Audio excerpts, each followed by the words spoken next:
Hello, welcome to this video. My name is Eva, and in this video I talk about emotional dependency. What is it? Why is it damaging? How can we get out of it? And all of this. So very interesting topic, and I just share what basically helped me. So for me, emotional dependency is kind of this feeling of thinking that you cannot manage by yourself. So even though you have all the qualifications, the skill set, whatever, it's that type of feeling that you are helpless. So a feeling of very like helplessness. It can come very often, for example, from childhood trauma, or for example, your parents were abusive, or your roommates or your peers in school were bullying you, those types of feelings. So it can sometimes come, or very often come, from those types of situation that we have that internal feeling of being helpless, and it keeps with us in adulthood, and even though it's not true anymore, we still experience that feeling. So for example, it can show up in our work life, where we have a certain job and we're perfectly skilled, we are very highly intelligent or whatever it is, so we are perfectly skilled to manage that job, and still we feel like, and we maybe even do a good job, and still we feel this type of helplessness, because it's still this feeling from our childhood. Or for example, if you're in a relationship, it can also damage our relationship when we think that we need our partner because we cannot do it by ourselves. We put a lot of pressure on the other person, and it can also damage the relationship. So so it's not really that positive. For me, it definitely showed up when I first started dating and going into a relationship. It showed up, and since then I've been doing a lot of work on myself. But now I realize that in certain difficult situations in my life, for example, starting a new job, moving to a different country, whatever it is, this type of feeling can still show up. So it's very, very important to learn how to get out of it. And for me, what I've learned for myself, what really helped me, was first of all to learn how to deal with my own emotions, like to emotion regulate, because that's very, very important in order to reach that certain level of independence. Because I remember in the past, obviously as children, we don't really know how to navigate our emotions, so we always need our parents or like supportive people around us who can help us with that. And I definitely needed to learn then, once I became an adult, how to manage my own emotions. What really helped me was to do different courses and also go to therapy and learn, okay, how to navigate different emotions, and for example also emotions such as anxiety or panic or whatever it is, and that I have the power basically to navigate my own emotions and not distract myself or push them down or avoid them by, for example, working or watching TV or whatever it is, but that I can deal with my own emotions by myself, and that also no emotion can really kill us or it can kill you. But every emotion has a certain type of purpose, and if we listen to our emotions, they can actually communicate with us. So for me, that was a really important step in order to get out of this like emotional dependency. Another step, and that's one that I'm still struggling with right now, is decision making, because sometimes I don't know which decision is the right decision to make. There's like, I try my best to gather certain evidence, but still I don't know which decision is the right to do, and sometimes I just got stuck. And then this kind of inner voice of this emotional dependency was like, oh, just ask your friend or your family member or your partner and ask them to make a decision for you. And that feels in a moment maybe more enjoyable because you don't have to make that decision, and maybe in some situations it can be more beneficial because they have a different perspective on it, but in the end it's still your life and it's still your decision to make. And if you outsource the type of responsibility for your life, it will have consequences. For example, if you let your family make decisions about your work life, your career life, your relationships, or if you let your partner make decisions for you, you will get in a position of most probably living a life that is not authentic to yourself, and most probably that will lead to depression. Not for everyone, but for a lot of people there's a tendency that that will happen, and that's why it's so important to beat that emotional dependency and to step out of it so that we can actually go more into being empowered, making our own decisions, and taking responsibility for them. And that was really important for me to understand, also because I have a little bit that perfectionism, that we make so many decisions and we cannot, not every decision that we will make will be the right decision. It is impossible. You cannot have all the right answers, you cannot have make all the right decisions. It is impossible. So what we instead, we should, or at least for me that helps me, what I don't want to strive for is to only make the right decisions, because life is so twisted. So many times I don't really know what the right decision is. So that is not my focus. My focus is to make a decision in the best way possible that I can, with the evidence that I have gained, for example, and then be prepared to take responsibility for whatever outcome it will it turns out. Like, good, I will enjoy it. If the outcome is good, I will enjoy it. And if the outcome is not so good because the decision turned out to be not the right decision, I will just take responsibility and try my best to improve the situation. And that really, really helped me to get more into being autonomous, into being empowered, to really take responsibility for my own life. And because for that convenience that we pay to outsource our own decision making, we also pay a price, which is dependency. And for me, I really want to get out of this dependency. I want to make my own decisions and live with the consequence of sometimes making the wrong decisions, but then learning from them and just living my own life. So that really helped me a lot. What also it's really important is to not seek permission. That's also what I did probably in the past, was that I always, not always, but sometimes ask for permissions. For example, my parents or my partner, like, is this okay? Can I do this? But one part of becoming an autonomous person is to not, like, to, of course, like, do things that are correct, like, don't do bad things, but to not ask for permission. So for example, if you want to move to a different country, move to a different country. If you want to change jobs, change jobs. If you want to start a new hobby, start a new hobby. If you want to have whatever it is, a dog, get a dog, whatever it is, you don't need to ask for permission.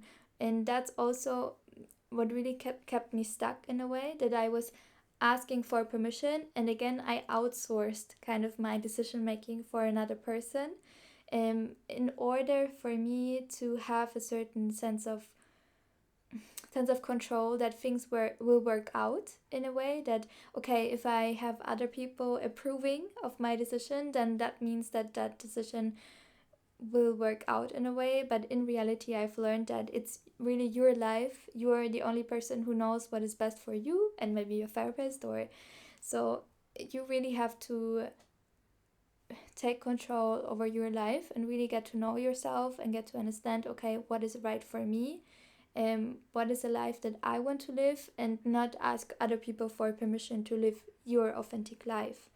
So I don't know if I explained it that well, but it really helped me to understand that.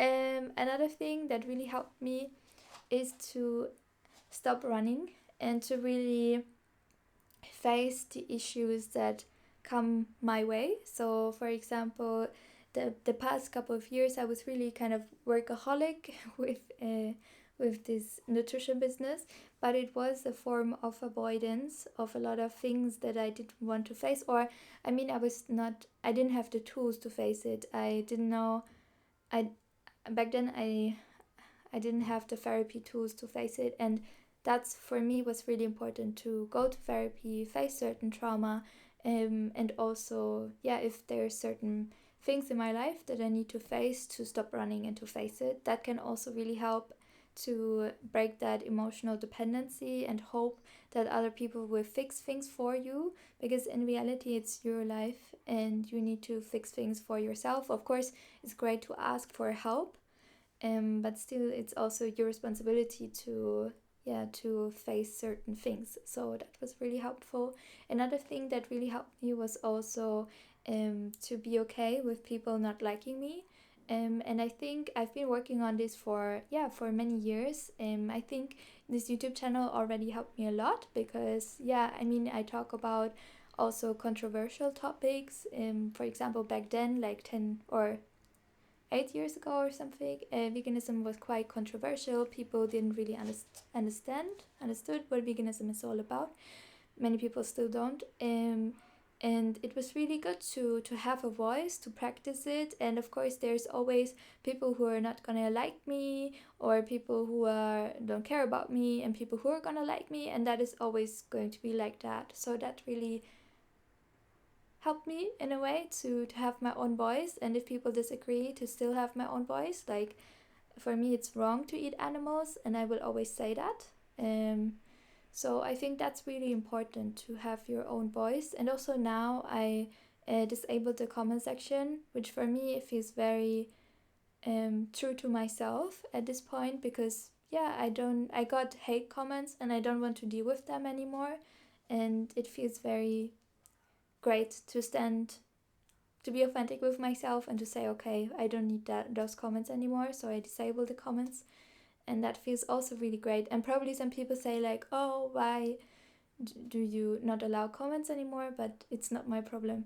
So that was really great to have a voice and to keep saying your voice or your opinion, even maybe other people disagree with it. So that was great, and a great learning exercise for me. And I think if you're dealing with emotional dependence, I think that's also something that you might want to try to have a voice, to speak up about certain topics, and if other people disagree, to still speak up about them because they're important for you, for example. Because you matter, your voice matters. And what's also really helped me was to do things by myself. So for example, I was quite extreme probably, so I went like solo backpacking in Asia for a couple of months. But also, if you just want to go for a picnic by yourself, go for a walk by yourself, go to a restaurant by yourself, like do things by yourself, get to know yourself. That can really help to build that emotional safety within yourself, and to understand that you can do things on your own. Another one is obviously go to therapy. That's because I think very often this emotional dependency, it's really connected to certain trauma that we've experienced in our childhood, or because of certain relationships that we have. And I think if going to therapy is something wonderful that we can do in order to like heal those trauma reactions. What's also really important, what really helped me a lot, was to let go of other people's expectations or ideas, let it be family, friends, society, and really define for myself what is success for me, what does it look like, what is a happy life for me, what does a happy life look like for me. That was very important to stay true to myself and to understand, okay, what is important for me, and to understand my values and then live them. And if other people disagree, then it's really their problem and it's not my problem. Another thing that really helped me also was practical advice. You can write down all the things that you have already overcome, all the challenges that you have already overcome. Then you have a list of things that you have done, and you can also repeat certain affirmations such as I can do it, I'm strong, I'm capable, to really replace your negative thoughts. That can help a lot. And if you're in a relationship, for example, that's a topic that I struggled with in the past and not at all anymore, is to be your separate entity. So have your own hobbies, and